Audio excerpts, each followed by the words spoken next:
Let's do that. We live in the East Coast. Last October of 2020, my wife went to the West Coast to be with her sister who was suffering from cancer. This March 2021, with this lockdown limiting my activities, I decided to do computer cleanup. I am about to delete her browsing history but decided to check to make sure I was not deleting something important.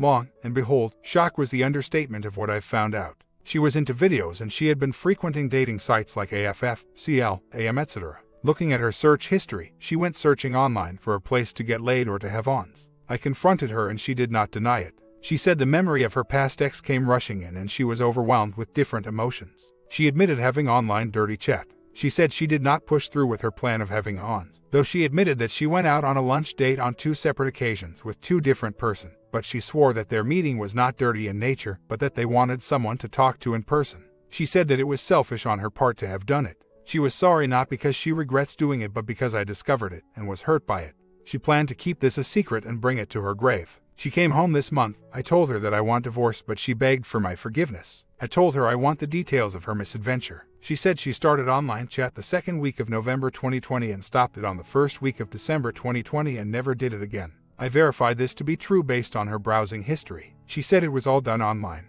She did not go live with whomever she was chatting with and she never gave anyone any photo or video of her. There was no physical touch involved. Her 2 lunch dates were never sexual and she voluntarily disclosed them to me. We are married for 20 years with 2 kids which make cutting clean difficult, complicated. The feeling of betrayal is, indeed, devastating. She said that me, our marriage, our family, our kids were never in her mind while she did all these things. I tried tracing back our marriage and I cannot point out any indicator whatsoever that I can honestly say is red flag. I am a caring and devoted husband and father. I never did anything that made her cry. I am physically active and she never had any complaint about my performance as I always make sure she reaches the finish line every damn time. Financially, we are at the middle of the pack though I'm trying some financial strategies that might push us further ahead. Her disclosure of being ex when she was young made me feel sorry for her and her firm denial of physical contact somewhat made me soften my stance. I'm now doubting of what use our marriage is if it cannot even prevent her from cheating on me. I'm confused, angry, hurt and devastated. So, I demanded that we talk until I'm satisfied with everything I want answered.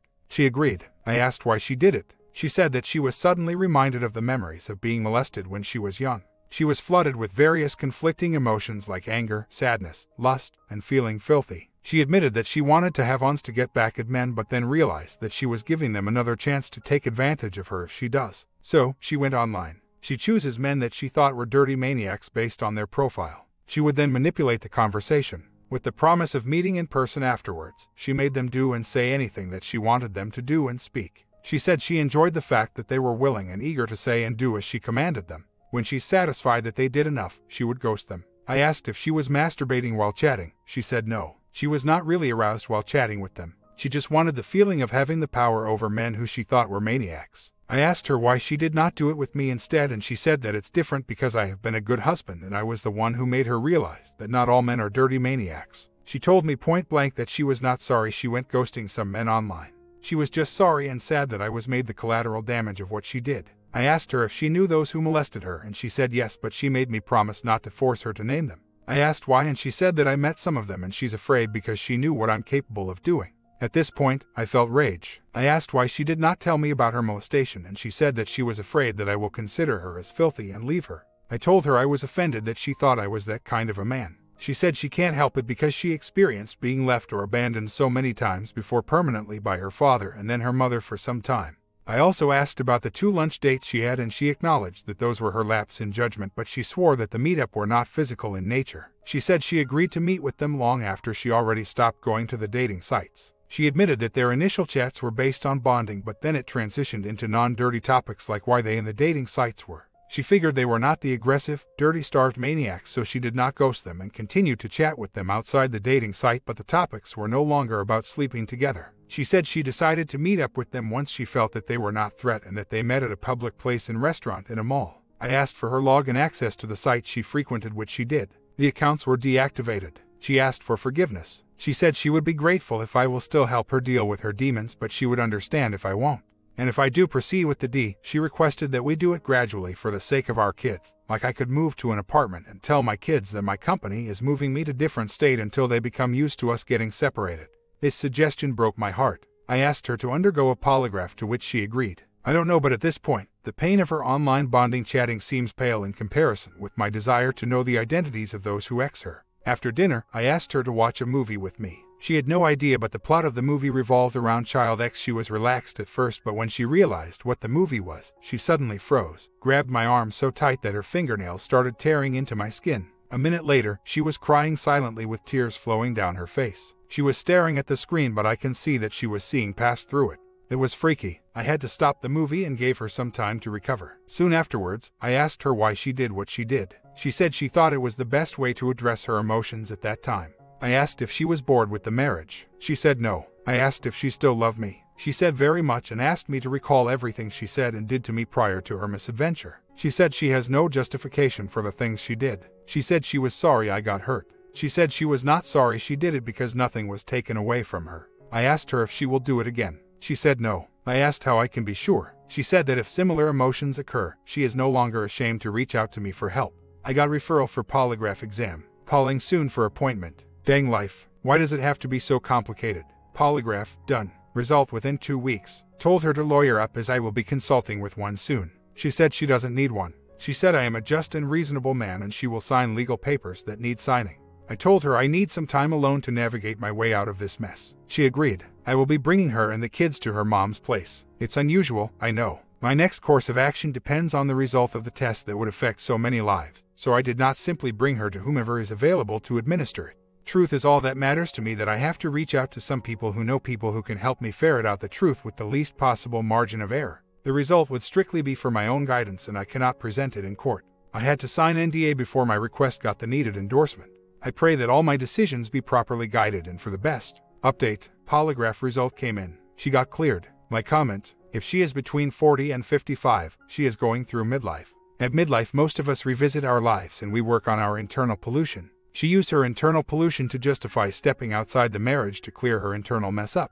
That is unacceptable. You don't do that and poop all over your marriage and marriage partner. Poly or no poly passing, she is a fool. She needs counseling and so do you. Her actions are hers alone. You need to figure out why you want to keep someone like her around. I know 20 years is a long time invested in a relationship.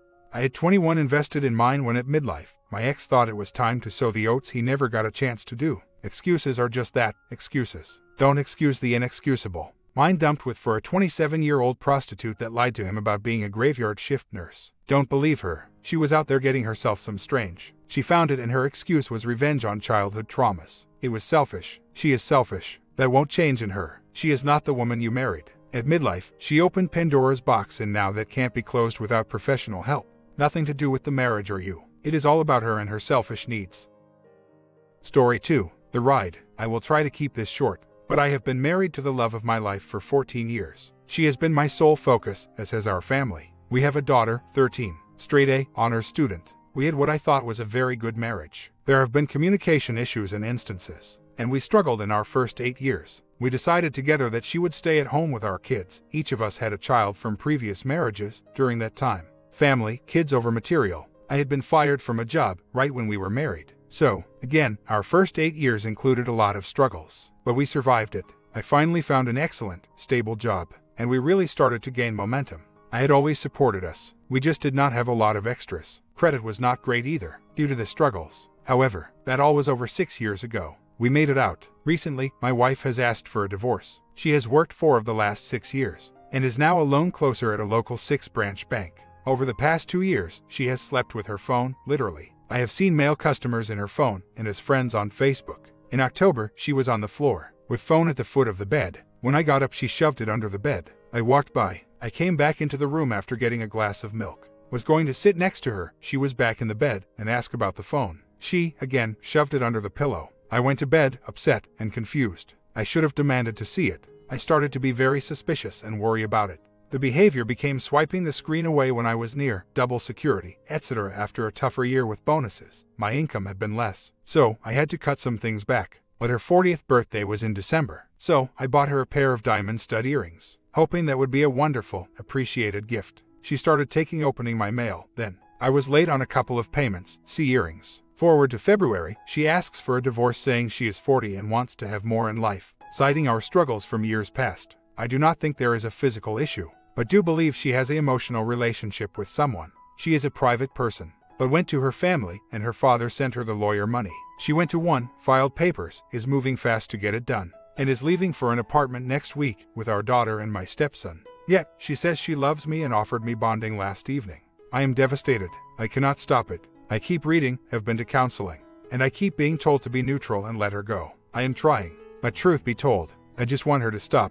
I want us to work on what appear to be lingering issues, because there is love between us, but she is sort of a emotionless type, not very affectionate, that has been years since she initiated any physical contact. She says, "You are the man." Says that when I said we needed to work together on finances too. I get that, but I am starting to wonder, as much as I love her, what is going on? Man waiting for her, midlife crises. Or, did she never make it past our struggles, and just stayed for the security? In any case, I just do not know how to do this. I love her very much. She has been my world. I am very confused, hurt, angry. I just want to know, do I keep this, let her go so she can come back act? Or do I be what I really am? A man who wants to fight for his wife. In the initial time, was very hard not to cry, ask for her not to do this, but I had to strengthen up. At this point, I am just wanting to stop it.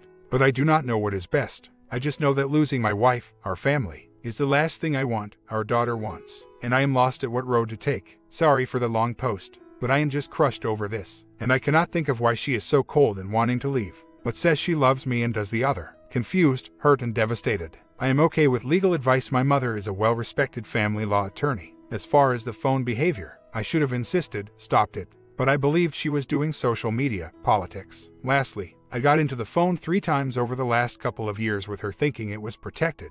There was never anything in there, deleted or not. So, I, again, believed her. What I did not say is for the years we were married, I paid for her son's health insurance and made up the difference for the bare minimum child support allowed by our state for unemployed fathers, $300 for the duration. He was employed, but he ended up having a pawn gun shop years ago. He was never asked to pay non-covered items, 50% of medical, school, braces, etc. either, and she never had it amended. So, the hurt, the betrayal, the unappreciative nature of her doing this 3 months before his 18th birthday are what hurts almost as much as me losing my family. Feel used, feel that I was nothing more than income and benefits. Going to go throw up now. Feeling that I have been used for security does hurt, but it also gives me some strength to start asking, what is it that I gain from this? My answer keeps being, I need to find that out. She is an engineer's daughter, great with numbers, but emotionally not a mature and be available. She, herself, says I am not an emotional person, unless it has to do with her son. Still, every night when I turned on the street, I felt a smile in my heart, because she was in the house. Maybe I liked who I was as a husband, and in that I can find why I tolerated all this for so long. I felt a sense of duty and pride in the husband I was, regardless of anything else. I am working on transferring that to making myself, and, as you asked, my value and self-worth on, frankly, myself. I have to. It does not make this any less painful, and I still would have hoped she would stop this. At this point, though, if she did, I am just not sure I would, unless I was given the things I deserve for the husband I was, and would be. Without her finally communicating and working on herself, I do not think I would reconcile. So, she can pack her boxes and go. She can have her life on her own, still not certain there is not a man she is trying to get to. That always shows itself faster than some think. But I will do it. I really have no control over anything but how I handle and react to this. My mother is involved daily and has all the details, pictures, and is handling the filed papers, etc. Promise. On the other, have had a GPS tracker on her car. Am an electronics whiz, have a spy cam, and a data forensics team ready to pull info, if needed. After we had a conversation regarding her behavior, she got a new phone. Old one is probably at the bottom of a lake somewhere. She changed passwords, emails, Apple ID was reset. So, while I do not have physical proof yet, I will if it exists. And, the circumstantial evidence, along with her wanting to get this done quickly, points to something going on. No doubt, I am on it. But I also at this point, have to ask if any of this is going to make a difference. She is not going after alimony, 401k or my stocks. She wants this done quickly, and quietly. And on the career killer thing, she is very adamant about my job being ruined. So, there is that, too. On top of all that, she brought boxes into the house. She is packing up, and keeps discussing items with me. Sickens me to my core, rest assured. Already doing that. Being neutral and focusing on myself, still hard to deal with. 14 years of being a solely focused husband. Just does not go away overnight. But my mother, friends, counselor, all say I am already a year ahead of where I should be. Trying, man. Honestly trying. I don't really think I will be open to finding anyone for quite some time, if ever. It is truly that hard to see happening. I assume part of this was, I made a vow, and to me, that is just something you do not go back on. Maybe in time, but do not see that at the moment. I am working on it. I have to be careful around Alabama law and make sure I am not compromised. But I have already found that she has another man's customer from bank personal phone ID that is used for nothing for the bank. That is how you access messaging apps, etc. Have his name, number, and phone ID. I will get something, if it does exist. VAR in her car might be good too. Unfortunately, she has always insisted on paying for and having her own phone bill. And she has the latest iPhone security, fingerprint, and password. So, getting in is very difficult. Not to mention, she sleeps with it, literally, in her hand. Maybe I could have prevented this earlier. Instead, I panicked and went in to show her you love her mode. That, unfortunately, did not work. Once we were already into her I want a divorce, I told her I knew more than she thinks I do, like an idiot. Next day, Daddy send her lawyer money, she gets a lawyer, papers get filed, and she is going to move out. So, had I done this back in October, would I have stopped it or sped it up? The whole thing is just one what could I do after another. She is not going after alimony, stocks or whatever, just $818 in child support and half the equity in our home. A home she refused to be on the application. That darn sure showed up at the closing table and now wants her margins. As I said, have a GPS tracker on her car, and there is no physical anything. Doesn't mean someone isn't waiting on her and an online emotional relationship has not happened. But, not worried about something that has not been a factor. Also, kind of makes me sick to think about that. As far as her job, they are conservative Christians, but she has had 2 promotions in the past 6 months, and I feel sure her coup is a good buddy. I just cannot get the evidence. Honestly, before I started to wise up, I felt that having this info would make her stop. That is how foolish I was. As my mother says, will it make a difference if she stops? And at this point, as much as it hurts, has to be a no from me. I simply do not know who this person is, and I could not abuse myself by staying with her, no matter the pain or the cost. I keep waffling back and forth, fighting my rational and prideful side as it pertains to hoping it stops. But I keep wondering how someone who actually loved me could so easily betray me. Online, friends, family. She went head first, and to me, I have no alternative but to fight back at this point. She moves out Saturday, and is about to have a major dose of financial reality. So good for her. I won't be sending a dime until a court orders me to. In my state, when you abandon the house, you are saying I got this in agreement already written. No money until divorce is final. Let her mooch off of her parents, who, without looking at any of this, are financing and supporting her divorce. No telling what she said to make that happen. They loved me to death. I supported their daughter and grandson for years. Now, I am the guy she is divorcing. Again, betrayal and heartache. That people could act like this. Now, she has talked my 13-year-old out of going to her counselor. Just about done with it all. I am simply flabbergasted at what is going on. 1:20 a.m. The last night with my family in my home. They move out tomorrow. Boxes packed. Spied a copy of the lease for her apartment. 15-month lease. I suppose if she had a contingency plan, that would have been 6 months. Is what it is. We had laughs and fun talking until she fell asleep. Yet tomorrow, she takes my daughter and leaves. First night without the family, in my home. Slept until 10 a.m., which is very unusual for me. She brought my daughter by for a last sweep of things, and said, they did get my jewelry box. Right, looked at my daughter, me standing there, and said, so you can get those diamonds. Like screw the flawless diamond ring and 2 diamond-filled anniversary bands this asshole worked hard, paid for and gave to me. I just don't know how a person acts like this. I just don't. As if none of the marriage meant anything at all. And I know I have to start working on me. But the pain of it gets worse with every word from her cold, uncaring mouth. I wish nothing bad on anyone. Never have. But I am starting to here. I hope she gets crap on. Update. A year later, the EW and I are divorced. Sept. 2020. She was, in fact, seeing one of her customers, a truck driver who owned a towing company, has a lake house, etc. I discovered everything she had done by hiring a data forensics company. I was able to extract all her cell info off the laptop, iPhone backup, her passwords, all of it. I was able to leverage the information to keep my house, lose nothing, and eventually negotiate having primary custody of our 14-year-old daughter. She was forcing our child around the new man from day one. And she did so much damage to our sweet child that forgiveness is something I can never find in my heart to give. My focus has been on myself and my daughter. I decided early on to provide a you come first at dad's house environment for her. I am happy to say that she still makes straight A's and is happy and content here with me, although she refuses to spend the night with her mother, which just shows how horrible this turned. Anyway, I wanted to provide this for anyone who are in pain. I have taken what was given and now help through a local divorce care group others going through the same pain I endured. Every instinct I had was right, and I made a move to stop it early. Who knows? Ultimately, I had to figure out what was important. Myself and my daughter. My comment: when you give yourself to anyone without consideration to yourself, you're exposing yourself to be taken for a ride and abused. I'm glad that you got primary custody of your daughter. This is one of the worst fears for us guys, the exposure of our daughters to other males in a different household, especially when they are being forcefully shoveled by an ex. No more Mr. Nice Guy. Love yourself first, before you can love anybody else. OP responds after a year. I have to get this out and try to make sense of it. Maybe get some advice and mental support from my fellow divorced guys, dads. Worth a try. In summer 2019, I discovered my ex-wife cheating on me via social media and a customer at work. I really won't go into the long details in the how's, who's, and why's. Needless to say, it emasculated, humiliated, and devastated me. Over the next few months, before she finally moved out in spring of 2020, I had to walk around in the same home, act in front of the 2 children. One was ours. The other was her son, who I had raised from 2 years old. Every practice, game, and meet attended and met as he was my son in my mind.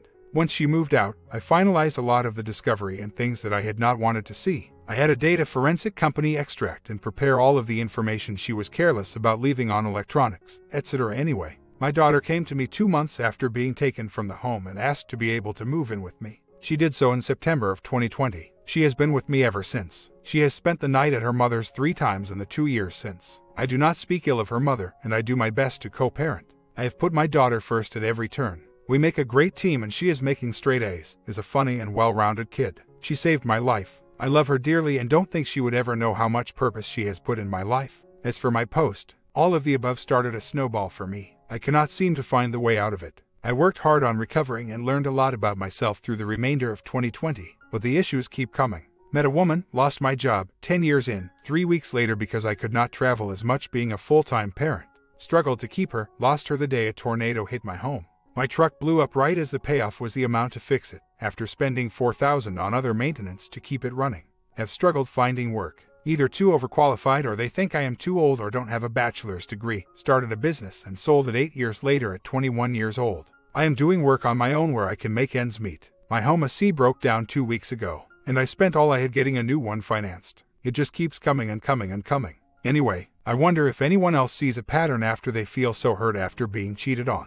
Loss of confidence even though you maintain your core beliefs and morals. Is this all coincidence, or does the pain cause things you didn't expect? How do you see through it when it is almost monthly that things keep hitting you and knocking you down? Just wondering if there is anyone else out there who was this affected. Sorry for the long post. I am just trying to make sense of it all, and trying to find a way to stand up and be myself again. My comment: come up with a game plan and stick to it. If you can't come up with one, get in contact with someone who can help you. Church, online mentor, your old neighbor. Sometimes the solution is so obvious, but we're going through stuff we get blinded. Everything has a solution. But you're breathing. You already won that fight. You just don't know it. Or don't you? The fact you're asking others who have walked through fire means you want to get to the other side unscathed. No, but scars are awesome. I listen to other different podcasts, motivation channels, and that honestly has helped me quite a bit. We're all warriors, but sometimes our visions get clouded, our goals. Get rid of the noise. Don't listen to downers. Don't let this betrayal define you negatively. Let it make you a tough guy and rise. For your daughter, you have the power. It's in all of us.